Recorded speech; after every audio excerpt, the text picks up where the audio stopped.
Guadeloupe, actualité. Mais tout de suite, nous commençons cette tranche avec un chiffre, 12 000. 12 000, c'est le nombre de foyers guadeloupéens privés d'électricité ce matin.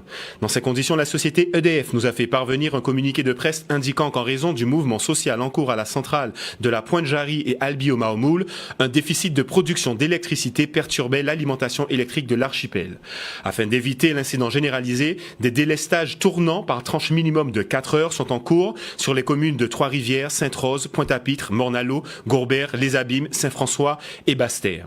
Dans ce contexte, EDF Archipel Guadeloupe dit tout mettre en œuvre pour garantir l'équilibre entre l'offre et la demande d'électricité, ceci en faisant appel à toutes les sources de production disponibles et en encourageant la population à réduire sa consommation pour ainsi limiter les conséquences de ce déficit sur la distribution d'électricité.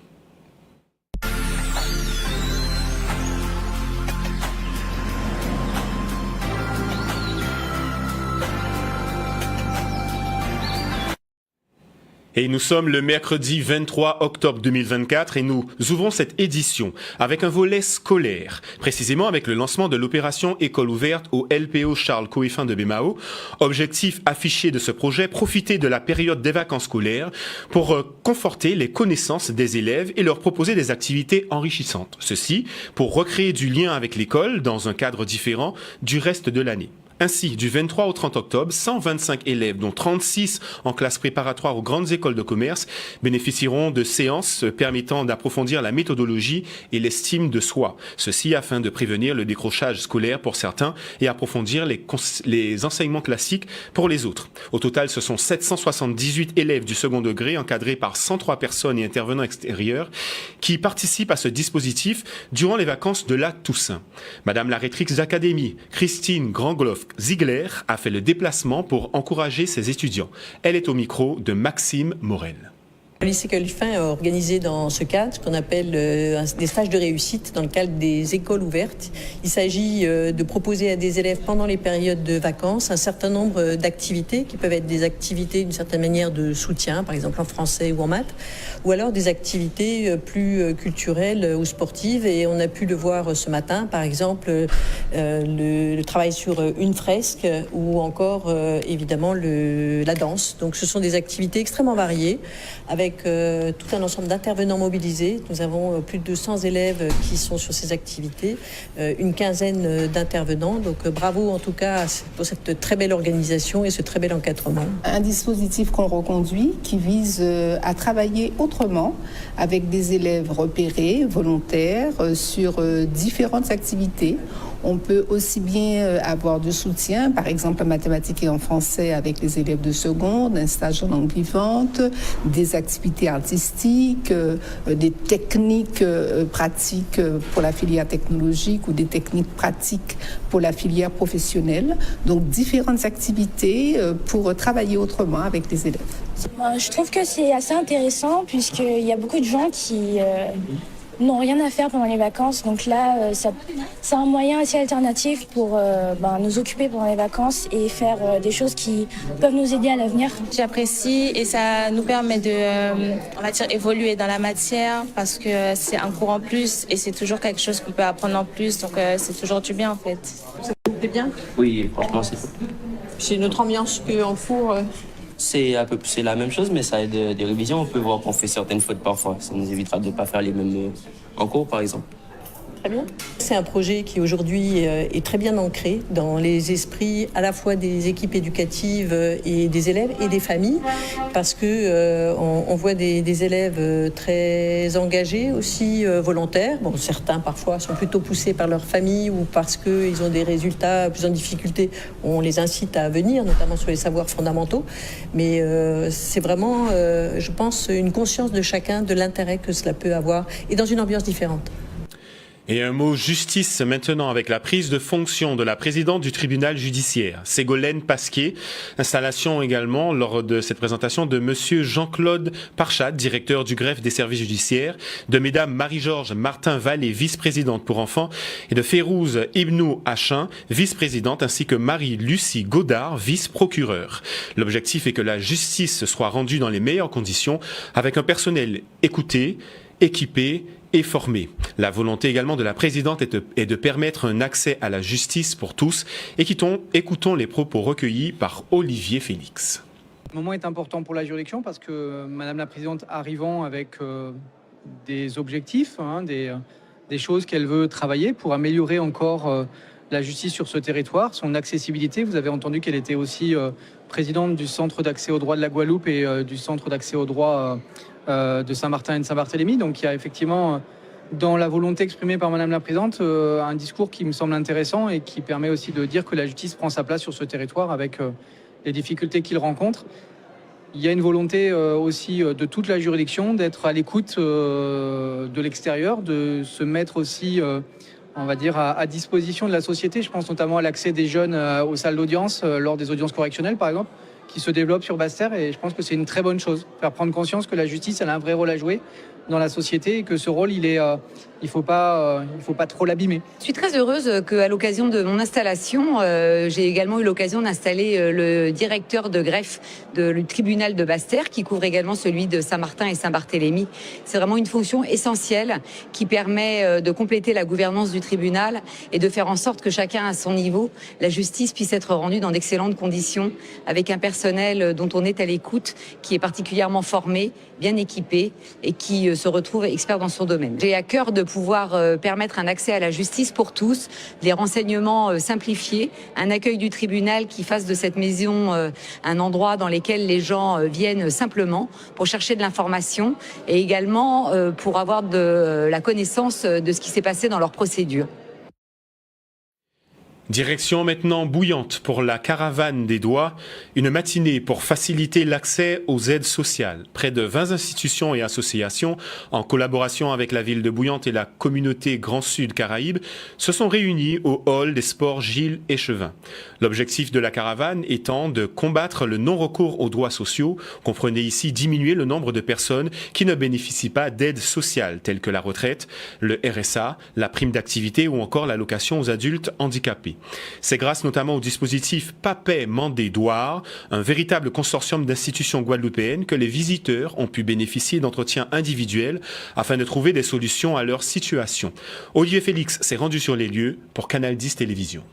C'est très important vraiment que les services publics aujourd'hui se rapprochent de la population locale et ce dispositif, la caravane des droits, dans le cadre du dispositif départemental Papay Mandé Droit, territoire zéro non-recours, c'est vraiment son objectif numéro 1. C'est que premièrement les personnes puissent rencontrer directement les institutions, régler leurs problèmes parce qu'ils ont affaire directement aux personnes qui gèrent leurs dossiers, mais surtout avoir une réponse à 360 degrés parce qu'on sait bien que la population locale peut avoir des difficultés sur les questions de logement, sur les questions de la santé, sur les questions de la retraite.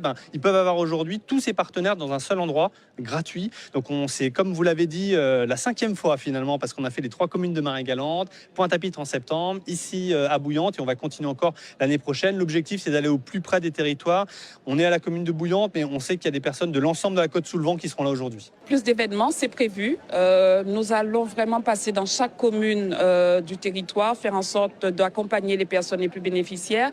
Mais il est aussi important pour nous que ce type d'action soit aussi un mode de fonctionnement de l'action sociale. Faire en sorte que sur chaque territoire, dans chaque quartier, la population sache que en frappant à une porte, l'ensemble des aides et des dispositifs qui sont dans le champ de l'action sociale puissent être mobilisés de façon simple. C'est un travail qui est en cours, c'est un travail sur lequel les services ont déjà beaucoup travaillé et au nom du président, je tiens à les remercier en ce sens parce que nous sommes conscients que l'une des limites, c'est qu'effectivement, il y a trop de portes à frapper quand on a besoin d'une aide. Nous sommes aussi conscients que des fois, on n'est pas munis, on n'est pas équipé pour pouvoir répondre aux obligations en termes d'administration, trouver un document, faire en sorte que au bon moment, on puisse avoir le document qui est demandé. Et des fois, on se laisse décourager. Donc, l'objectif pour nous, c'est vraiment de faire en sorte que l'action sociale soit au plus près de la population. C'est une action qui est très, très bonne puisqu'on est informé de tous nos droits. Tout est regroupé en un seul endroit et en une seule journée. Donc, c'est vraiment, vraiment super, super bien pour nous jeunes, mais pas que. Je prépare mon diplôme d'état d'éducateur spécialisé, donc je suis en 2e année. Et aujourd'hui, toute ma promotion ainsi que la promotion de première année est présente sur le forum afin de se documenter. Donc oui, c'est vraiment important puisque demain, on sera amené à accompagner des personnes qui auront besoin de toutes les structures présentes aujourd'hui. Donc voilà. Déclencheur, c'est la fragilité économique et sociale du territoire. On a beaucoup de personnes qui vivent avec des minima sociaux, des personnes qui ont du mal à boucler les fins de mois, et donc des personnes qui souvent ont du mal à payer leurs factures d'eau, des personnes qui ont du mal à payer leurs factures d'électricité, qui ont du mal à payer leurs factures de téléphone. Et donc, par conséquent, il faut accompagner ces personnes-là. Et donc, c'est pour ça, effectivement, quand on a ce dispositif sur nos territoires, il y a beaucoup d'affluence parce que très souvent, les gens viennent pour régler, trouver comment améliorer, en tout cas, leur situation par rapport au paiement de ces factures, trouver des moratoires et parfois même trouver des manières d'obtenir des dégrèvements. Et donc, ça trouve tout son sens sur les territoires comme les nôtres. Et nous revenons sur notre plateau avec mes invités qui m'ont rejoint. Nous parlerons mois du créole. D'ailleurs, nous allons commencer par ça et je reçois pour ceci M. Bernard Ellis. Dans le cadre du mois du créole, je rappelle, vous êtes agent culturel à la ville de Petit-Bourg. Plusieurs manifestations seront organisées, notamment une en hommage à Maryse Condé. Quel est le programme exactement de ce mois pour le créole à Petit-Bourg? Bien bonsoir à tout le monde qui a regardé nous parce que c'est mois du créole. C'est un peu logique. Nous pédions. Voilà. Donc effectivement, le thème à moi créole on est là, ça c'est Maryse Condé et la Guadeloupe et les rythmes du gros cas. Donc ville Tibou nous profiter parce que nous avons une chance qu'à Petit-Bourg nous n'y en case où Maryse Condé était qu'à résider, il était longtemps là, c'est un côté écrit l'olive. Donc nous avons la chance de ni case là ça qu'il a toujours de rencontrer les propriétaires et qui ouvert case là bon nous, ça qui permet aussi Fia et Sylvie Anne Condé qui est en Guadeloupe qui a représenté l'association Casa Condé. Avec Joël Gernidier, José Gernidier et puis plein d'autres, des vignes en case là, parce qu'elles ont longtemps pour tout vignes là, ils vivent là d'être petits, là, ils vivent en vacances, mais ça permet justement de revenir en case là. Et donc par rapport à ça, donc le 26, nous avons invité, nous avons lancé un appel à tout le monde qui aimait Groka, tout le monde qui aimait aussi Maryse Condé, à venir au Tibou, parce que nous avons une cérémonie de mise à l'honneur, où nous allons mettre à l'honneur Maryse Condé en présence à Fillette, donc c'est que Fillette qui est là, et nous avons aussi un grand maître à Monioc, M. Claude Cuyavier, qui a fait donc ça, qui a représenté partie Goka là. Donc sans bouc aussi qui a apporté en lot mon œuvre pour Goka, qui a fait en lot featuring avec en lot étranger. Et c'est vraiment un directeur artistique qui a fait des belles travail. Voilà, donc le 26 c'est ça. Nous avons invité les autres. Le 26 à qui est 26 ça a fait en salle de délibération en mairie là, même en Boula, en plein Boula. C'est à partir de 18h. Ok, donc on va convier la population là à partir de 6h de soir. À partir avec case là ça, projet là c'est fait case maison Maryse Condé. Voilà, c'est-à-dire c'est un projet parce que nous sortis beaucoup avec madame là, mais c'est vrai que grâce à Casa Condé association qui avait José Gernidier qui était très proche à Maryse, il était vivant. Donc objectif à eux aussi c'est des vrais qui gens tout ça peut fait et puis un grand merci aussi à les nouveaux propriétaires qui même s'il a eu acheté Casa, ils pas connaître toute histoire là, mais ils ont respecté le patrimoine là ça. Ils mettaient à disposition. Et ils ont mettre à disposition. Ça, donc tout ça c'est le 26 ça qui est fait en mairie là. En mairie là. Voilà. Mais ça belle tout bonnement. Mais moi que là pas rien qui ça, j'en ai d'autres. Voilà. Donc nous avons aussi un dernier rendez-vous aussi nous cabayo, c'est le 30. Donc là nous qui faisons sorte de transition vers la Toussaint, vers les messes et l'habitude à la Toussaint où nous qui fait un atelier spécial l'antenne parce que c'est vrai là nous avons l'antenne chinoise différentes antennes, mais nous verrons 26 ça aussi pour permettre tout le monde de connecter le passé. Et voilà. Et donc, nous avons ce rendez-vous le 30 à 14h en Boula, même en plein Boula, salle Gona avec l'association Espérance. Et voilà. Et en cas de tienne aussi à signaler, quand les programmes là, ça sont programmes qui à 80% digital. Et les deux manifestations que nous avons fait, c'est ça. Et c'est vrai que dans est dans ça, nous décidé de passer un peu à travers la population. Donc ça veut dire qu'il peut suivre ces manifestations. Oui, tout ça, il peut voir les pages à la ville, Petit-Bourg, la ville qui bouge avec ACTV. Et justement, nous tenons présence à Miss Petit-Bourg qui était avec nous sur ces vidéos-là. Encore remercier l'eau parce que vous savez, là, Miss, c'est pas évident de mettre vous à disposition d'être tout le temps et il fait très bien. On a dit merci à Chana qui là et nous avons dit restez connectés dans les pages à Tibou, Petit-Bourg, la ville qui bouge. Rendez-vous le 26 M. Claude Curavier. Et pour hommage à Marie Scondé, avec Azla notamment en salle des délibérations. Voilà. Et rendez-vous également le 30. Le 30 en Boula. Là pour atelier l'antenne là. Et puis nous quellement en lumière aussi pour tous les défunts que nous appellent. Pour faire un petit clin d'œil à toute la famille d'Elver, à Voyant Fosba, à toute famille à Célia. Parce que c'est Mounibou que nous partageons l'Obitin aussi. En Grand Chambéred. Ouais. Absolument. Grand Chambéred. Merci pour ça. Mais la transition est toute trouvée, puisque vous l'avez dit sur le plateau. Elles sont également présentes. J'ai le plaisir d'accueillir, on l'a dit, Chana, Jean-Clément, première dauphine de Miss Guadeloupe, mais pas que, puisque vous êtes là ce soir également en tant qu'escrimeuse professionnelle. Et également Nadia Goram. Bonsoir madame. Bonsoir, Claudia Goram. Claudia, pardon, j'ai dit Nadia. Claudia Goram, que nous recevons également ce soir, mais pour parler d'escrime particulièrement, mais également de cette manifestation qui va avoir lieu à la salle Laura Flessel, au gymnase Laura Flessel. Est-ce que vous pouvez nous en dire plus ?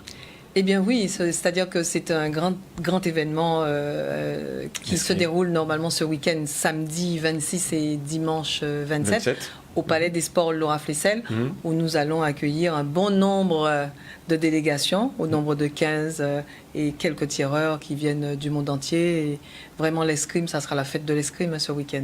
Hein, Chana ? La fête de l'escrime, donc un tournoi international, 8e édition. Donc tous les escrimeurs se retrouvent au sein du Palais des Sports. À quoi doit-on s'attendre exactement ? On assiste à une compétition professionnelle ou c'est plus en forme de gala ou de show ? Comment ça va se dérouler ?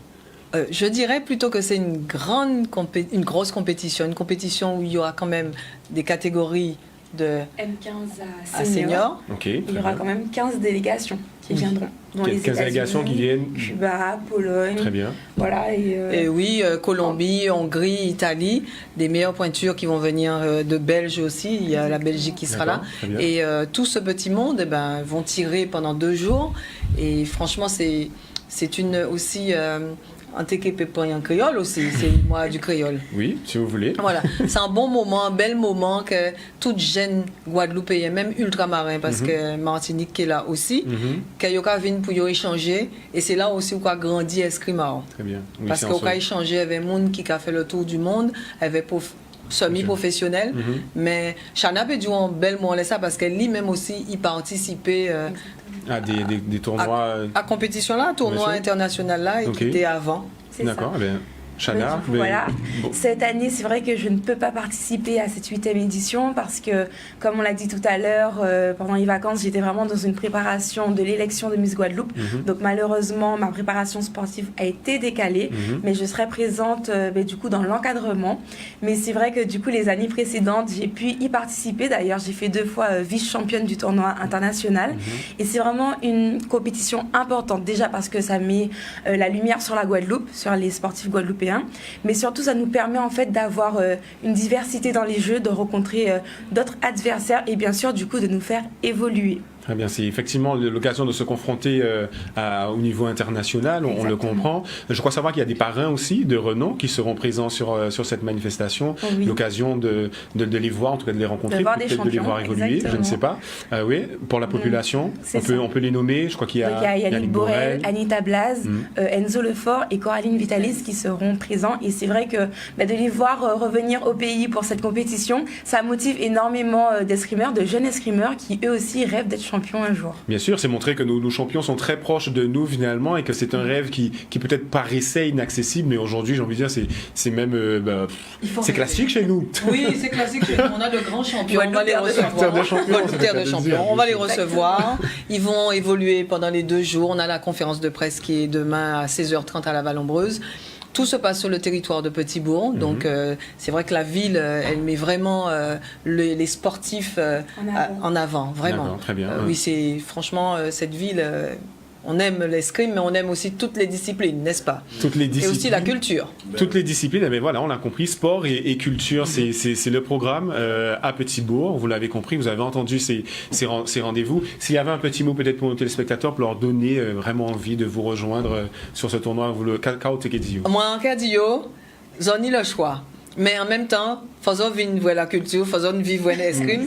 Parce que l'escrime là, j'en peux gérer autrement qu'en télé là, les CJO. Là, nous avons besoin de possibilité de vin au Palais des Sports, Laura Flessel, samedi et dimanche, pour ouvrir escrime pour des vrais. De vrais. Pour des vrais même. Hein, Chana? En présentiel. Merci Chana pour voir tout ça. Et on le rappelle également, merci mesdames, merci Chana, merci monsieur Julis. Oui. Un dernier mot aussi.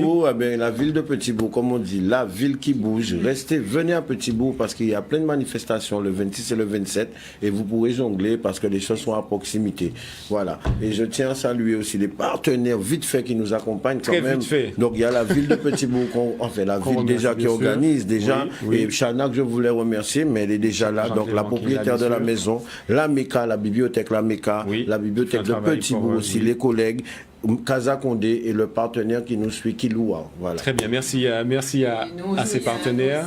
Aussi, c'est sûr que la ville de Petit-Bourg est partenaire majeur sur le tournoi international, mais il y a aussi des acteurs économiques et nous avons aussi toutes ces restantes collectivités-là, qu'on région, département, CNBT, Yoka marché en pile. Et quand capote Noailles, McDonald's aussi capote en belle force.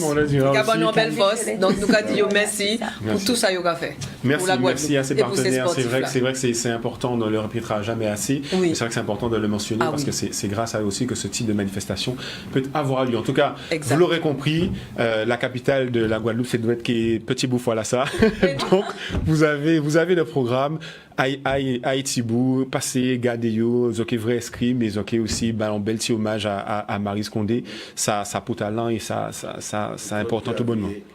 Et Claude Cuave, exactement, qui également, qui fait un coup de tambour très certainement. Merci mesdames et messieurs. Merci à vous, merci à Canal 10. Avec plaisir. Et rendez-vous ce week-end. On continue en tout cas ce qui nous concerne mais on restera sur le sport avec le Gosier Football Club dans le cadre de la réouverture du stade du Gosier, un événement sportif pour permettre aux équipes de la ville de se rencontrer dans un esprit de solidarité et de saine compétition. Une infrastructure de plus sur l'île afin de permettre aux sportifs de s'entraîner, on l'a compris, et de pouvoir réaliser de compétition dans les meilleures conditions. Madame Liliane Montout, maire de la ville, est enthousiaste au micro et elle invite toute la population d'ailleurs à venir assister à la grande finale qui aura lieu ce samedi 26 octobre. On écoute le reportage signé Vianney Valverde. Dans le cadre de la réouverture de ce stade flambant neuf, nous avons décidé, mon équipe et moi, de mettre en place un événement sportif. Et cet événement sportif, pour permettre justement la cohésion interclub, parce qu'on a plus de 6 clubs de football à Gosier. Et donc l'idée, c'est de faire ces équipes se rencontrer. À notre avis, c'était une occasion de renforcer cet esprit, un esprit convivial, de fête, d'amusement. Donc tout ça avec aussi un peu de compétitivité, de compétition. Et je suis bien content que ce tournoi ait été organisé, puisque j'avais ça en tête. Et comme j'ai dit la dernière fois au maire, j'ai pensé trop fort, vous avez pris l'organisation, parce que la solidarité devrait exister entre les clubs du Gosier. Normalement, chaque équipe devrait avoir un plateau d'entraînement. Vous vous rendez compte, le club AS Gosier fêtera ses 70 ans le 30 novembre et nous n'avons pas un terrain pour nous entraîner. C'est quand même compliqué. Mais moi, en tant que qualité président, je fais tout en sorte pour que dans les mois, années à venir, pour que le club ait un lieu pour recevoir ses adhérents. C'est bénéfique pour les clubs parce que bon, c'est vrai, depuis la nouvelle équipe là, je sens qu'il y a une dynamique et que la municipalité a apporté des associations, ça commence à apprendre. Donc j'espère que ça va continuer et les clubs aussi. On commence à s'entendre vraiment, donc c'est déjà une bonne chose. C'est une initiative intéressante. Après, je dirais que comme c'est la première édition, ce serait très intéressant de refaire quand même. Et je dirais que c'est un moment de partage entre le club du Gosier, parce que c'est très rare qu'on se rencontre. Surtout que nous avons 2 clubs IFOLEP qui participent au tournoi, 4 clubs qui sont en ligue. On a l'ASG qui est quand même à l'élite, l'ASC Madiana, l'AS Dragon ainsi que la GSF qui sont quand même en R3, mais bon, c'est l'occasion quand même qu'on se voit tous, je dirais, autour du ballon. C'est une bonne chose que la ville du Gosier organise un championnat pour les équipes du Gosier et comme on dit, ça permet de mettre la ville en avant, les équipes du Gosier en avant, surtout les équipes IFOLEP. On est un peu perdu, mais là je trouve que ça nous met un peu en valeur, ça fait parler un peu de nous, mais je trouve que c'est une bonne initiative. L'objectif pour nous, c'est de pouvoir mettre en lumière notre section, nos joueurs, et puis améliorer surtout les terrains où nous évoluons. Ça peut permettre aussi qu'il y ait d'autres clubs qui se créent pour pouvoir promouvoir le football parce que c'est un lien social, le sport. Il a plus ce soir, mais j'espère que demain, après-demain, surtout samedi, c'est la grande finale. J'espère que le stade sera plein et que les Gosiériens viendront justement pour ce qui a été fait vraiment pour eux, pour qu'ils viennent réinvestir leur stade de football. Et vous l'aurez compris, un programme particulièrement chargé ce week-end. Vous aurez le choix donc entre Petit-Bourg, mais également avec ce stade flambant neuf, la finale du Gosier Football Cup au Gosier. Outremernews.fr, le site de l'actualité Outre-mer, 24 heures sur 24 et 7 jours sur 7. Retrouvez la chaîne Outremer News sur YouTube.